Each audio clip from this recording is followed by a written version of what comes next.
This is part 2 of the Quantifying Subatomic Particles video. In part 1, we learned how to quantify subatomic particles using atoms. And remember, inside of an atom, there is no charge, so the protons equals the number of electrons. Now, we're going to quantify subatomic particles inside of ions. And an ion, we have to define it first. You'll see that an ion is an atom with a charge. Now, there's 2 types of charges we can have. We can have a positive charge, and we can also have a negative charge. So, atoms with a positive charge are known as cations. I know it looks like cations, but it is cations. Okay? These are positively charged atoms. On the other hand, we have anions. These are negatively charged atoms. So how do we remember this? Very simply. A cation is a positive ion.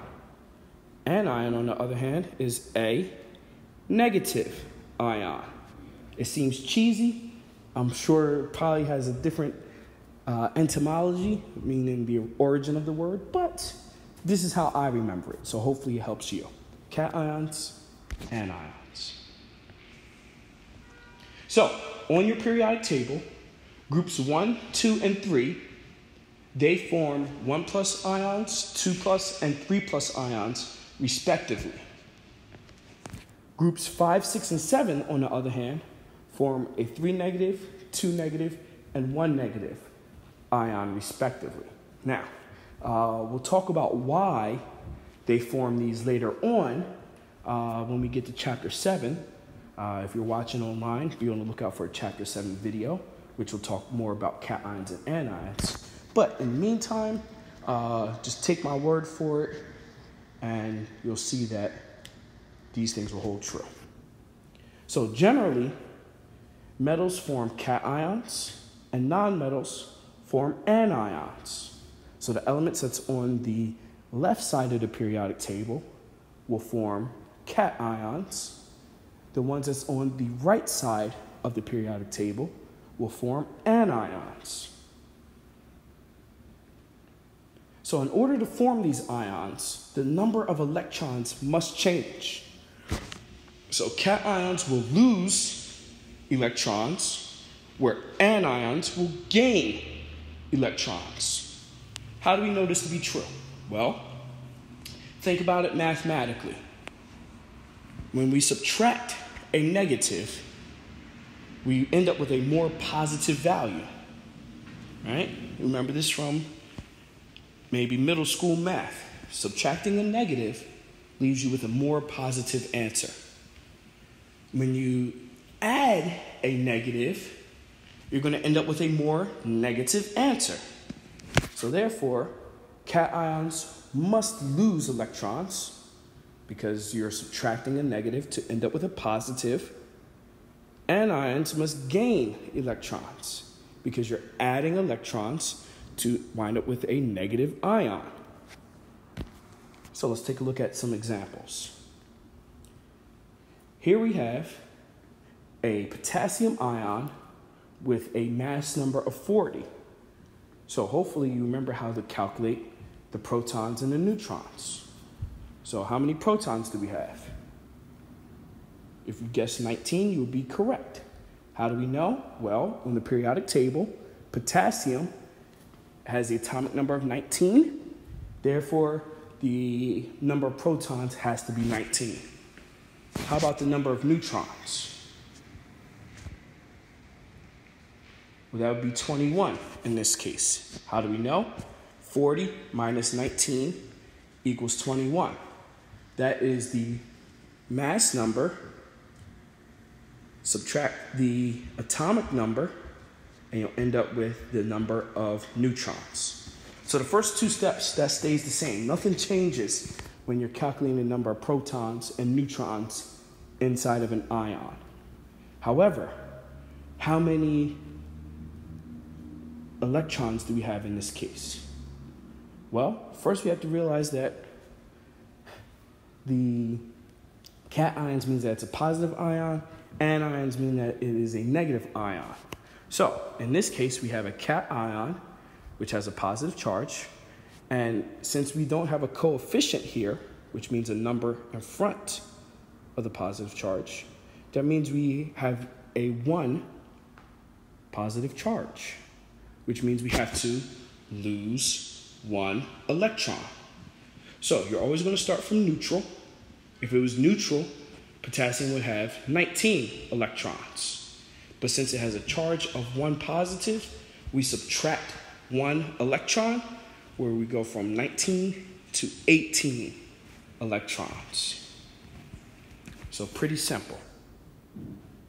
Let's take a look at another example. We have strontium ion, so that means it has a 2+ charge. We know this automatically because it's in group 2. Has a mass number of 88.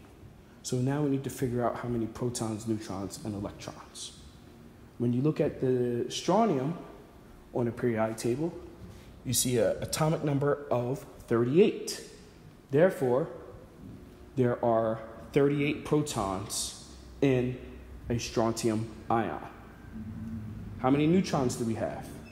Well, we're going to take the mass number, subtract the atomic number, and we should come up with what? Great. Come up with 50.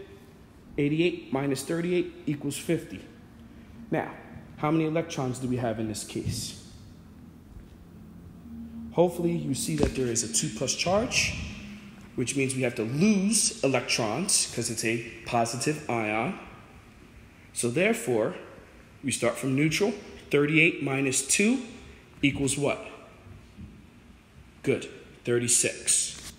So that's it. That's how you calculate the subatomic particles inside of an ion. Now, this is very simple for cations. It's just as easy for anions. Let's take a look. So now we have a nitride ion. So we have to talk about naming.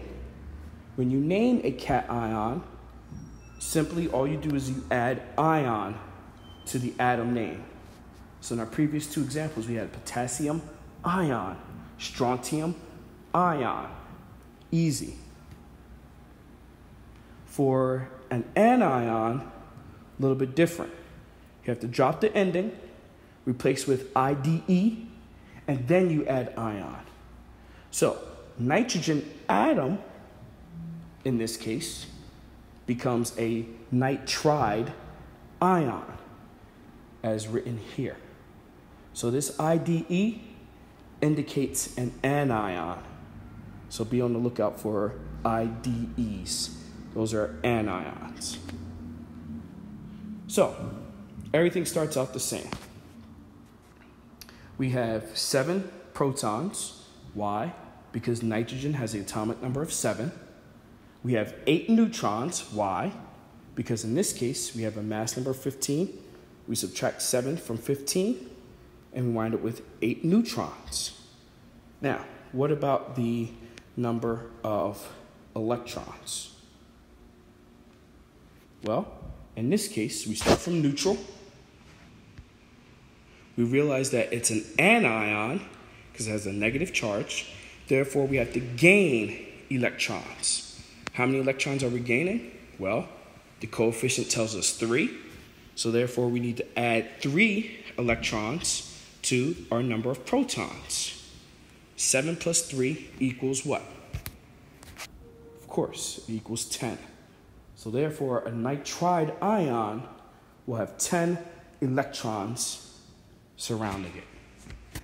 So hopefully this is a helpful video to help you quantify subatomic particles in ions. If you need a more in-depth video, please check out part 1, which would be quantifying subatomic particles in an atom, which I go through all these steps in depth. See you next time.